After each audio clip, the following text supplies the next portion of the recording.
আমি পয়সা নিয়ে আসিনি, পার্স তুই নিয়ে, তুই কিন্তু পার্স রেখে এসেছিস অনলাইন। যা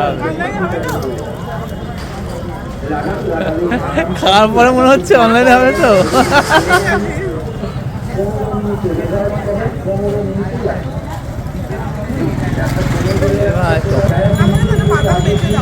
বাদাম বেশি দেবো? বাদাম খাবে না?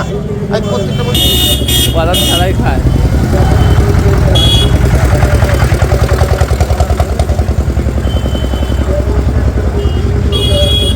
কত, 20 টাকা করবো না 10 টাকা করবো?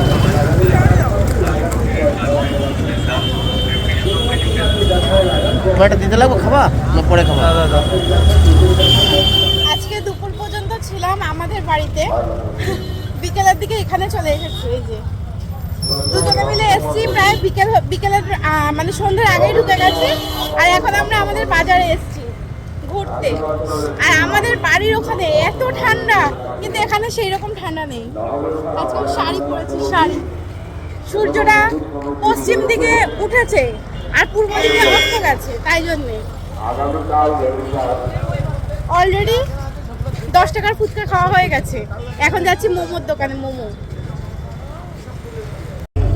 মোমোটা দেখ কিরকম গরম, দেখেছিস ধোয়া উঠছে। যাই হোক, আমাদের এখানে মোমো চলে এসেছে। সসটা পছন্দ করি না।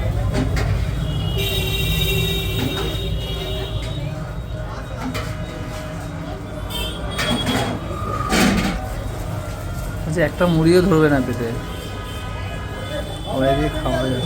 ভেতরে বাইরে দিচ্ছি না ওটা।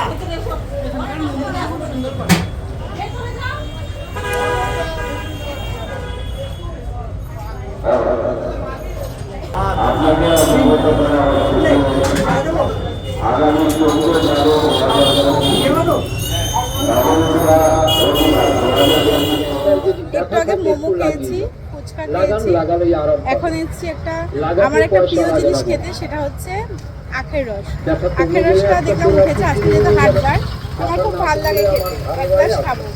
ব্যাপারটা যেটা হচ্ছে, আমরা মানি ব্যাগ আনিনি, ঠিক আছে? আখের রসের দোকানে অনলাইন পেমেন্ট হবে না। এখন বাপন আমাকে এখানে দাঁড় করিয়ে রেখে গেছে কোনো একটা দোকানে, চেনা জানা দোকানে, ওখানে ফোন পেতে টাকা দিয়ে ও ক্যাশটা নিয়ে আসবে। কারণ তো মানি ব্যাগে আনিনি, এটিএমে আনিনি। মানে একটা জটিল সমস্যা, কিন্তু আখের রসটা খেতেই হবে, এরকম একটা ব্যাপার। ওই জায়গাটায় দাঁড়াবো। হ্যাঁ, ঠিক আছে।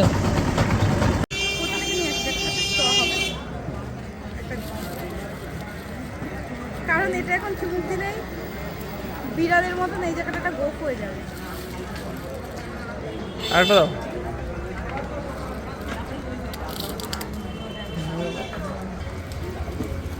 শেষ। মা বলেছিল আমাদেরকে বেশি আজকে একটু যেহেতু খাওয়া দাওয়া হয়েছে, মা বলেছিল রিচ খাবার না খেতে। বেশি রিচ খাবার খাইনি, বল, আখের রস খাচ্ছি। হ্যাঁ,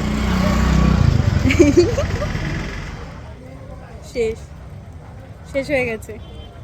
ভালো, ভীষণ মিষ্টি আখের রস, আমার খুব ভালো লাগে আখের রস খেতে।